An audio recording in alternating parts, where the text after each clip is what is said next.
พี่น้องวันนี้อันสิพากันยางขามไปเบื้องเขาขายเสื้อผ้าขายหลายอย่างหลายแนวคือกันเนาะโมเมนต์แต่เสื้อผ้า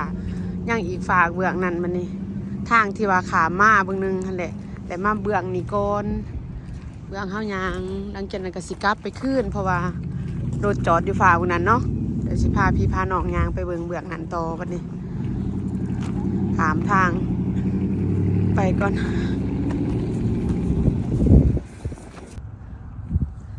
เพื่อนอันนี้เขาปลูกไว้ยังเอ่ยไอ้คนเซาโอ้เข้ามาแบบมาพักอาวีเห็นไหมบอกรถอาวีรถโอ้เขาครับทองเที่ยวมันเป็นเพื่อนเด็กบอกโอ้คอยบ่ได้มาแต่โดนเนี่ยได้หันแต่10 กว่าปีแล้วเบื้องนี่เขาก็เลยบ่คอยจื้อปานใดแล้วเขาเจะก็มีหลายอย่างต่างเก่าเนาะหอมกลุ่มบัดนี้เอากินแล้วแต่ว่ากันยังหอมอยู่ ยังกินแล้วยังอยากอยู่อีกขายของกินของอยากแถวนี้ทันเข้ามาเนี่ยแนวอากาศดีนะขาไก่ง่วงค่ะหอมกลุ่มหอมกวมเนาะไปดูขึ้นบึบๆมาดิโอ้ยางเขานี้บัดนี้ใส่ห้องน้ำมีใส่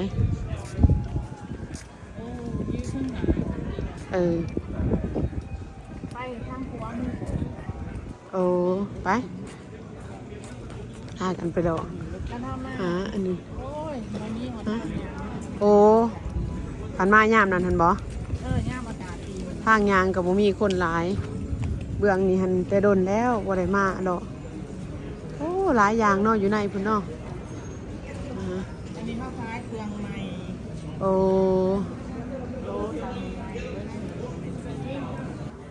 สิพายางเข้าไปทางนี้ว่ามีเขาขายเครื่องร้ายนี่ใหญ่แล้วมะคือมีสีนแหงน้ำบ่ มีสีนแหงน้ำวะ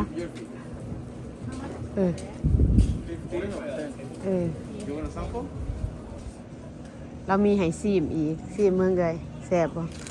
yes please thank you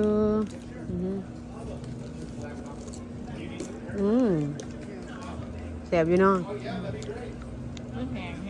ไปต่อวะไปเขามาในนี่ขายเสือขายเครื่องขายของเนาะแท้นี่เนาะแม่นวะแท้เบื้องนี่ขายเครื่องไม้บอลเครื่องไม้เครื่องเก่าบัดไฟนี่มันเครื่องไม้แล้วสิพาไปเลาะเบื้องอีกฝั่งนี้มีแต่เครื่องพี่น้องเครื่องนุ่งของถือเครื่องกินเครื่องอันนี้บัดฝากเบื้องที่ยางมากก่อนมันพวกสัตว์ซาว่าสิงหูหมาเป็ดไก่มีเบะมียังครบไปเบิดเบื้องนั้น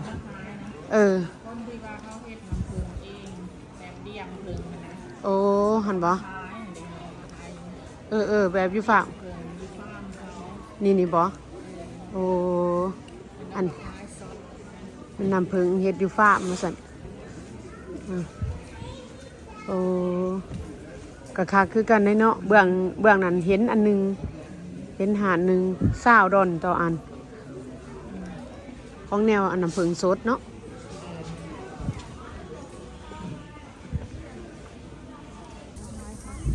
โอ้แถวนั้นขายของกินเนาะเบื้องนั้นเนาะโอ้แถวนี้ก็กวางควงได้นี่เนาะแต่ว่ามันบ่หลายของขายบ่หลายเพราะว่าอากาศหนาวเนาะค่ะสิว่าเนาะมันยังบ่เจอเขาขายน้ำบ่หั่นขายน้ำตุกระดอนบ่แม่นต่อขายน้ำเนี่ยหั่น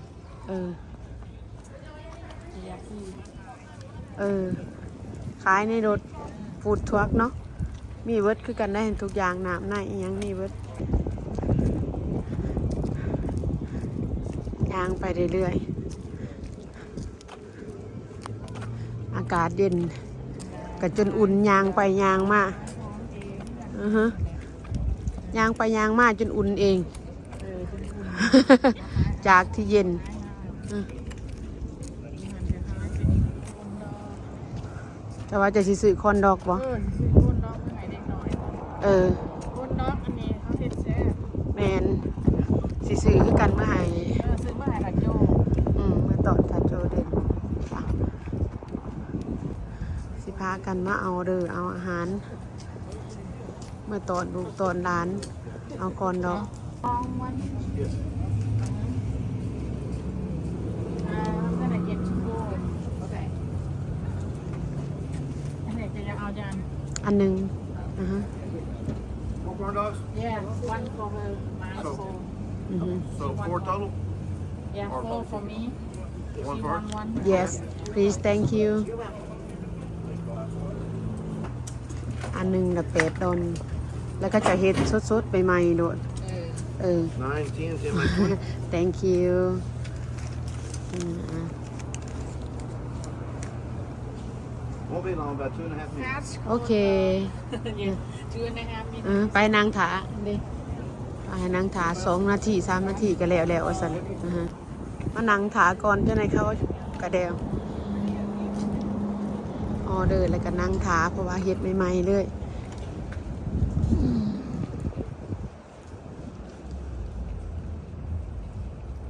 When the happy day is Yeah, full. that's a lot of people out here. อืม Yeah, not a lot. I'll let you pick that up when you're ready. It's very hot, okay? ว้าวอือฮึ Need mustard? You have like that? A little packet? Oh, mustard, yeah, sure. เฮ็ดใหม่ๆเด้อ yes please อือฮึ You need mustard? no thank you No, thank you. อ่าฮะได้เรียบร้อย อันใหม่ๆสดๆแบบ thank Thank you you. Have a good day. อ่าฮะ you too เขามาทางนี้เป็นเครื่องเฮือนมันบ่นี่ขายเครื่องเออ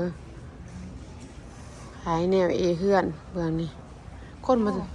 ฮะ ตู้เย็นรุ่นเก่า รุ่นเก่า ตู้เย็นสมัยเก่า ๆโอ้อันนี้เด้ซะ อันนี้เป็นเตาที่ เตาไฟวะเตาไฟรุ่นเก่า สมัยเก่า เอา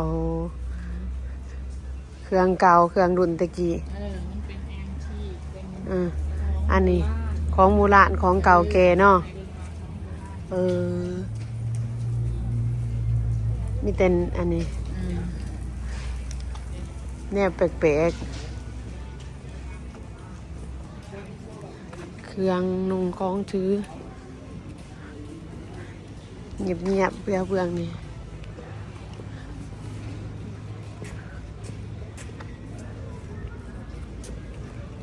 มาเบื้องนี้บ่ฮะโอ้ไปเบื้องนั้นว่าซั่นโอเคโวมันสกูเดนขึ้นอันนี้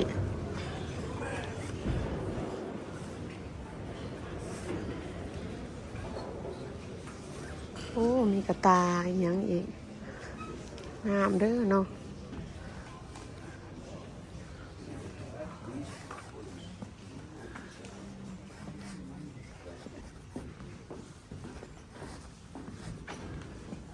เป็นเครื่องนุ่งเนเป็นเครื่องเอเนเครื่องประดับประดา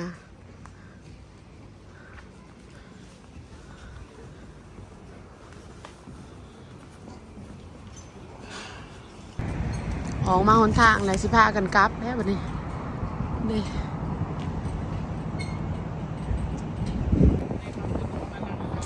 มันนางขายมาเขามาขายอยู่พี่กับมีเนาะขายอยู่แก้มทางเนาะพากันยางกลับเลยนี่พี่น้องยางตามแคมทางเพราะว่ารถจอดอยู่ฝ่าเบื้องนั้น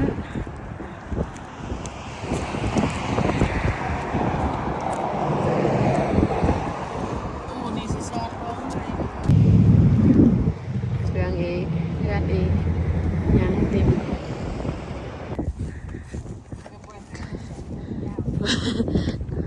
สำหรับคลิปนี้ก็จบเพียงเท่านี้เด้อพี่น้องเด้อสิพากันกลับเมื่อก่อนบัดนี้ขอบใจ ใจได้หลายที่เขามาเบิ่งมาหาส้มพากันเมื่อก่อนวันนี้